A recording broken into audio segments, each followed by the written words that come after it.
নমস্কার। আজ আমি করছি খুব সাধারণ অবহেলিত জিনিস দিয়ে একটা তরকারি। সেটা রুই মাছের, জ্যান্ত রুই মাছের তেল দিয়ে আমি তরকারিটা করব। তাহলে দেখে নিন কী কী লাগছে এতে। আমি দুটো ছোটো সাইজের বেগুন এরকম স্কোয়ার করে কেটে নিয়েছি দুটো মিডিয়াম সাইজের আলু ওই একইভাবে কেটে নিয়েছি। একটা বড় পেঁয়াজ কুচিয়ে নিয়েছি, আর 1/4 রসুন আমি এমনি করে কুচিয়ে নিয়েছি, আর 4টে কাঁচা লঙ্কা চিড়ে নিয়েছি। একটা গোটা দিচ্ছি।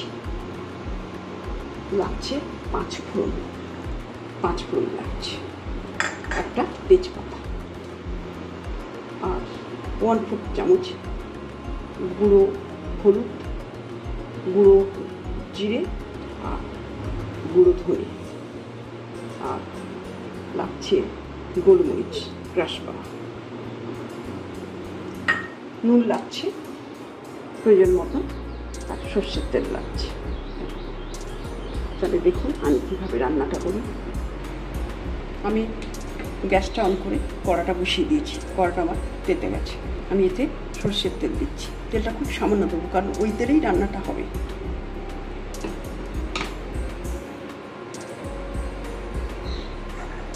আমি এতে 5 ফোড়নটা দিয়ে দিচ্ছি।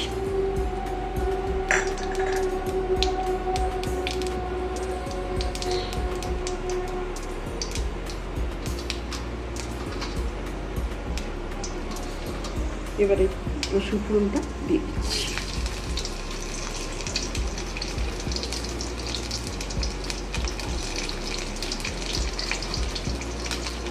পেঁয়াজটাও দিয়ে দিচ্ছি।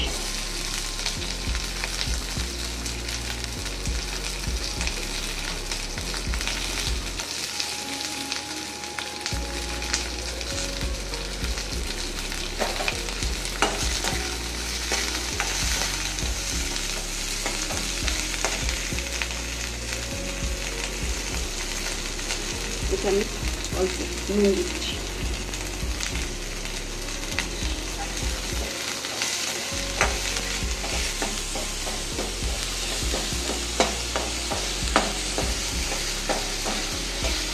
এবার আমি তেলটা দিয়ে দেবো।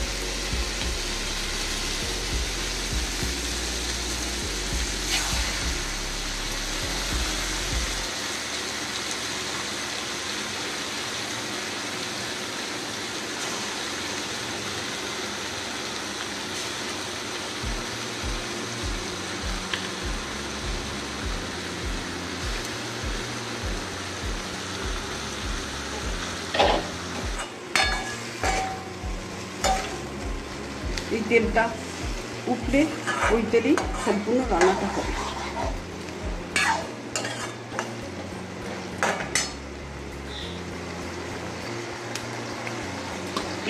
লঙ্কাগুলো দিয়ে দিচ্ছি। এতে আলুটা দিয়ে দেবো।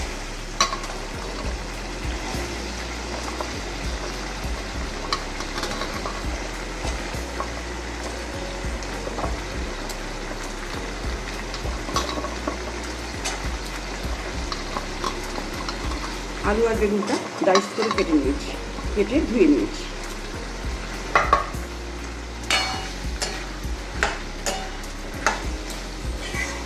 আলুটা শক্ত সবজি, একটু ভাজা হবে, তারপরে আমি বেগুনটা দেবো। তেলটা আমার প্রায় ভাজা হয়ে এসছে। এবার আমি তেজপাতা আর বেগুনটা দিয়ে দেবো।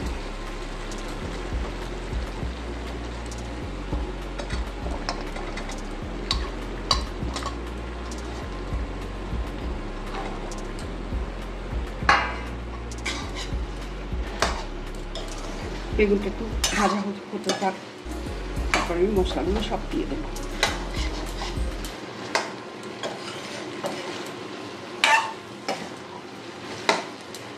এটাতে জল দিচ্ছি না। এবার মশলাগুলো দিয়ে দিচ্ছি। এতে আছে হলুদ, ধনে জিরে পাউডার, আর গোলমরিচ ক্রাশ। আমি সবকটাই একসঙ্গে দিয়ে দিচ্ছি।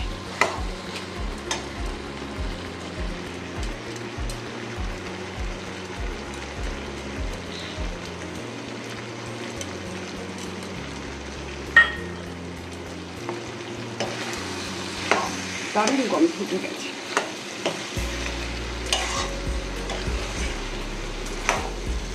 আমি যেভাবে করছি আপনারা সেইভাবে করবেন এবং খেয়ে দেখবেন কেমন লাগে, অবশ্যই ভালো লাগবে।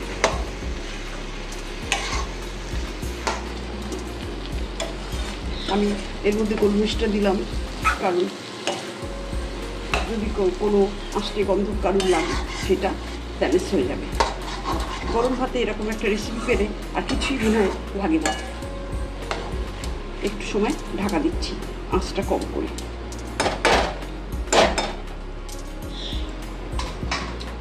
লঙ্কাটাও দিয়ে দিলাম।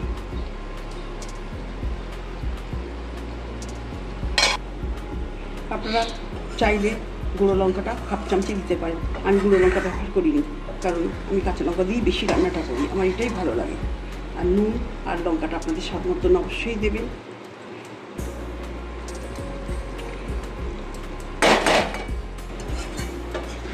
আর ঢাকা খুলে মাঝে মাঝে এমনি করে নেড়ে দেবেন, নাহলে কড়ার তলায় লেগে যেতে পারে, কারণ এখানে জল পড়ছে না, শুধু তেলেতে বেগুনিতে সবজিতে ভাজা হচ্ছে আর মশলায়। রান্নাটা আমার কমপ্লিট হয়ে গেছে। এবার আমি ওপর থেকে একটু রোস্টেড মশলা দিচ্ছি।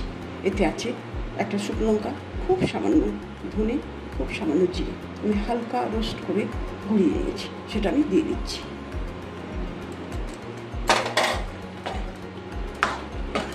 আমি যেভাবে করলাম সেভাবে আপনারা করে খাবেন, আমার দৃঢ় বিশ্বাস আপনাদের খুবই ভালো লাগবে। আপনারা রান্নাটা আমার হয়ে গেছে, আমি সার্ভ করে দিয়েছি।